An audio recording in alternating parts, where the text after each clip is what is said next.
Jean, chapitre 5. Après cela, il y eut une fête des Juifs, et Jésus monta à Jérusalem. Or, à Jérusalem, près de la porte des brebis, il y a une piscine qui s'appelle en hébreu Bethesda, et qui a 5 portiques. Sous ces portiques étaient couchés en grand nombre des malades, des aveugles, des boiteux, des paralytiques, qui attendaient le mouvement de l'eau. Car un ange descendait de temps en temps dans la piscine et agitait l'eau, et celui qui y descendait le premier, après que l'eau avait été agitée, était guéri, quelle que fût sa maladie. Là se trouvait un homme malade depuis 38 ans. Jésus, l'ayant vu coucher, et sachant qu'il était malade depuis longtemps, lui dit : « Veux-tu être guéri ?» Le malade lui répondit : « Seigneur, je n'ai personne pour me jeter dans la piscine quand l'eau est agitée, et, pendant que j'y vais, un autre descend avant moi. »« Lève-toi, lui dit Jésus, prends ton lit, et marche. » Aussitôt cet homme fut guéri, il prit son lit et marcha. C'était un jour de Shabbat.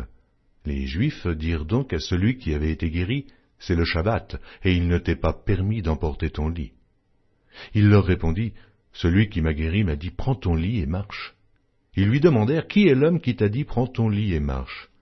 Mais celui qui avait été guéri ne savait pas qui c'était, car Jésus avait disparu de la foule qui était en ce lieu. Depuis, Jésus le trouva dans le temple et lui dit : « Voici, tu as été guéri, ne pêche plus, de peur qu'il ne t'arrive quelque chose de pire. » Cet homme s'en alla et annonça aux Juifs que c'était Jésus qui l'avait guéri. C'est pourquoi les Juifs poursuivaient Jésus, parce qu'il faisait ces choses le jour du Shabbat. Mais Jésus leur répondit : « Mon Père agit jusqu'à présent, moi aussi j'agis. » À cause de cela, les Juifs cherchaient encore plus à le faire mourir, non seulement parce qu'il violait le sabbat, mais parce qu'il appelait Dieu son propre Père, se faisant lui-même égal à Dieu. Jésus reprit donc la parole et leur dit : « En vérité, je vous le dis, le Fils ne peut rien faire de lui-même, il ne fait que ce qu'il voit faire au Père. Et tout ce que le Père fait, le Fils aussi le fait pareillement. Car le Père aime le Fils et lui montre tout ce qu'il fait, et il lui montrera des œuvres plus grandes que celles-ci, afin que vous soyez dans l'étonnement. Car, comme le Père ressuscite les morts et donne la vie, ainsi le Fils donne la vie à qui il veut. Le Père ne juge personne, mais il a remis tout jugement au Fils, afin que tous honorent le Fils comme ils honorent le Père. Celui qui n'honore pas le Fils n'honore pas le Père qui l'a envoyé. En vérité, je vous le dis, celui qui écoute ma parole et qui croit à celui qui m'a envoyé a la vie éternelle, et ne vient point en jugement, mais il est passé de la mort à la vie. En vérité, je vous le dis, l'heure vient, et elle est déjà venue où les morts entendront la voix du Fils de Dieu, et ceux qui l'auront entendu vivront.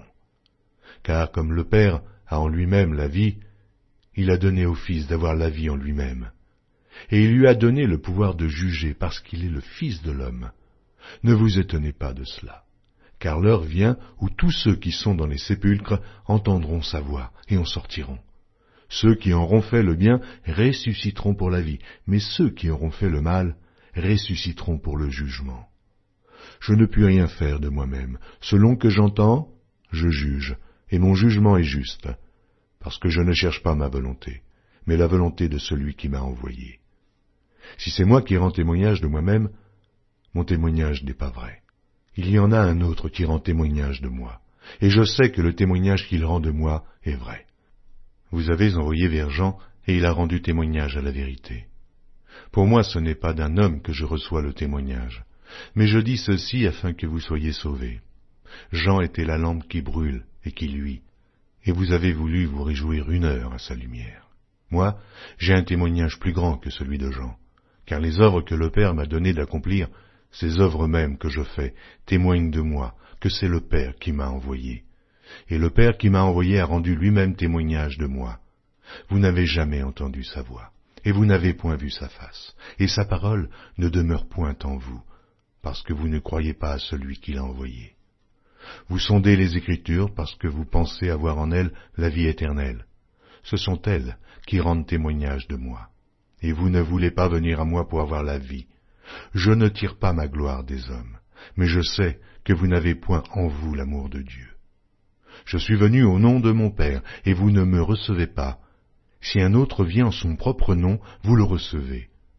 Comment pouvez-vous croire, vous qui tirez votre gloire les uns des autres, et qui ne cherchez point la gloire qui vient de Dieu seul? Ne pensez pas que moi, je vous accuserai devant le Père. Celui qui vous accuse, c'est Moïse, en qui vous avez mis votre espérance. Car si vous croyez Moïse, vous me croiriez aussi, parce qu'il a écrit de moi. Mais si vous ne croyez pas à ses écrits, comment croirez-vous à mes paroles?